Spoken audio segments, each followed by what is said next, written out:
কিয়নো আমি যেতিয়া বহুত বেছি সন্তানৰ কাৰণে দুশ্চিন্তাত থাকোঁ, উৎকণ্ঠাত থাকোঁ, অনবৰত তেওঁলোকৰ ভৱিষ্যতক লৈ শংকাত থাকোঁ, আমাৰ যিটো অৰা হয় সন্তানৰ প্ৰতি সি হয় নিগেটিভ। আৰু ইউনিভাৰ্ছে বুজি নাপায় যে আপোনাক কি লাগে বা কি নেলাগে। ইউনিভাৰ্ছে বুজি পায় আপোনাৰ ফিলিংছ, আপোনাৰ ফ্ৰিকুৱেঞ্চি, আপুনি ক্ৰিয়েট কৰা ভাইব্ৰেশ্যন। পোনপ্ৰথমেই সকলোকে ইংৰাজী নৱবৰ্ষৰ শুভকামনা জ্ঞাপন কৰিলোঁ।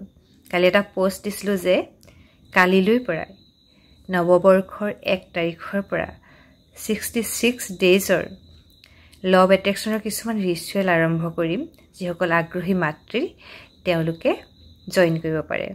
আৰু সেই ৰিচুৱেলবিলাক মোৰ যিটো ৱেবছাইটৰ কমিউনিকেশ্যনৰ এটা কমিউনিটি চেনেল মাদাৰহুড তাত উপলব্ধ হ'ব আৰু ই সম্পূৰ্ণ বিনামূলীয়া। যিয়ে নহওক, আচলতে আমি যদিও ভাবোঁ মাতৃত্ব এটি অতি সুখদায়ক যাত্ৰা, আচলতে মুঠেও নহয়। আমি যি মাতৃত্বৰ সুখ পাওঁ সেয়া কিছুমান ক্ষেত্ৰত বহুত কম।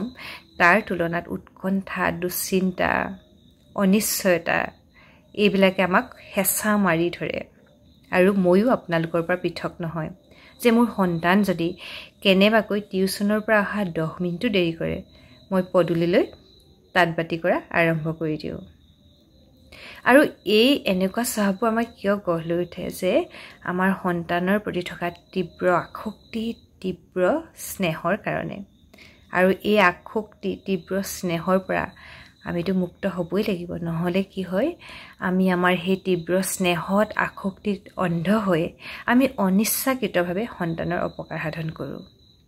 আমি সন্তানক অনিচ্ছাকৃতভাৱে এনেদৰে নিয়ন্ত্ৰণ কৰিবলৈ যাওঁ যে তেওঁলোকে ছাফোকেটেড ফিল কৰিবলৈ ধৰে আৰু তেওঁলোকে আমাক লাহে লাহে শত্ৰু বুলি ভাবিবলৈ ধৰে। আৰু যিহেতু মোৰ সন্তান অলৰেডি 19 বছৰ চলি আছে সন্তানৰ, তেওঁ 18 বছৰ পাৰ কৰিছে যোৱা 14 অক্টোবৰ তাৰিখে। আৰু মোৰ এই মাতৃত্বৰ যাত্ৰাটো জন্মৰে পৰা তেওঁ 18 বছৰ হোৱালৈকে যথেষ্ট এটা দীঘলীয়া যাত্ৰা। আৰু আপোনালোকে সকলোৱে জানেই টিনেজৰ কালচোৱাত সন্তান চম্ভালাটো কিমান কঠিন। কিন্তু মই ভাবোঁ যে এই যাত্ৰাটো মই প্ৰায় সফলতাৰে সম্পূৰ্ণ কৰিছোঁ। নিশ্চয় আগলৈ আৰু বহুত কঠিন সময় আছে।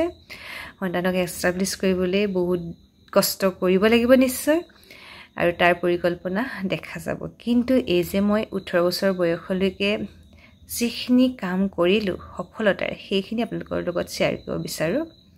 আৰু কিয়নো আমি যেতিয়া বহুত বেছি সন্তানৰ কাৰণে দুশ্চিন্তাত থাকোঁ, উৎকণ্ঠাত থাকোঁ, অনবৰত তেওঁলোকৰ ভৱিষ্যতক লৈ শংকাত থাকোঁ, আমাৰ যিটো অৰা হয় সন্তানৰ প্ৰতি সি হয় নিগেটিভ। আৰু ইউনিভাৰ্ছে বুজি নাপায় যে আপোনাক কি লাগে বা কি নেলাগে। ইউনিভাৰ্ছে বুজি পায় আপোনাৰ ফিলিংছ, আপোনাৰ ফ্ৰিকুৱেঞ্চি, আপুনি ক্ৰিয়েট কৰা ভাইব্ৰেশ্যন।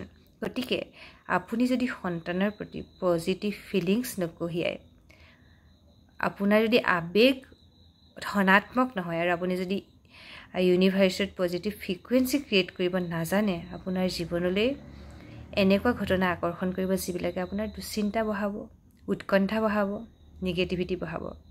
গতিকে আমাৰ কাম আছে, আমাৰ কাম হৈছে যে আমি নিজকে কেনেকৈ পজিটিভ কৰি ৰাখিম, কেনেকৈ আমাৰ অৰাটো চেঞ্জ কৰিম। তাৰ কাৰণে কিছুমান ষ্টেপ বাই ষ্টেপ প্ৰচেছ আছে।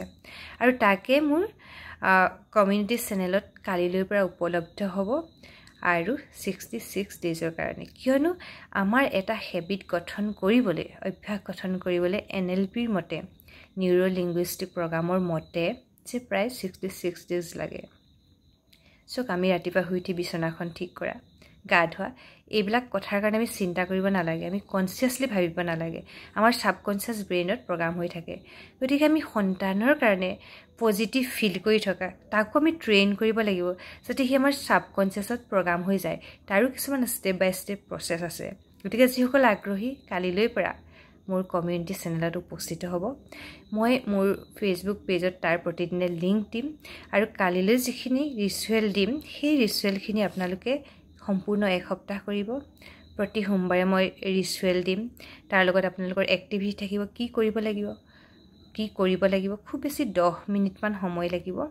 আপোনালোকে অনুগ্ৰহ কৰি দিনৰ 11 বজাৰ আগত এই ৰিচুৱেলখিনি শেষ কৰিব। আৰু তাৰ কাৰণে আপোনাক লাগিব এখন নোটবুক, এটা কলম। আৰু কলমটো আপুনি কলা চিয়াহী নল'ব, আপুনি নীলা ল'ব পাৰে আৰু প্ৰতিদিনে কিছুমান কৃতজ্ঞতাবোধৰ বাক্য লিখিব লাগিব যিটোৱে আপোনাৰ মনত বহুত বেছি পজিটিভিটি লাহে লাহে উৎপত্তি কৰিব আৰু লাহে লাহে আপোনাৰ অৰাটো চেঞ্জ হ'বলৈ ধৰিব আৰু আপোনাৰ জীৱনলৈ চাব লাহে লাহে নিশ্চয় সময় লাগিব পজিটিভ ঘটনা আকৰ্ষণ কৰিব পাৰিছে আপোনাৰ সন্তানক লৈ দুশ্চিন্তা কমিছে আৰু আপোনাৰ সন্তানেও কিছুমান আচৰণ নিজে সলনি কৰিবলৈ শিকিছে ধন্যবাদ গতিকে কালিলৈ নিশ্চয় লগ পাম মই আপোনালোকলৈ বাট চালোঁ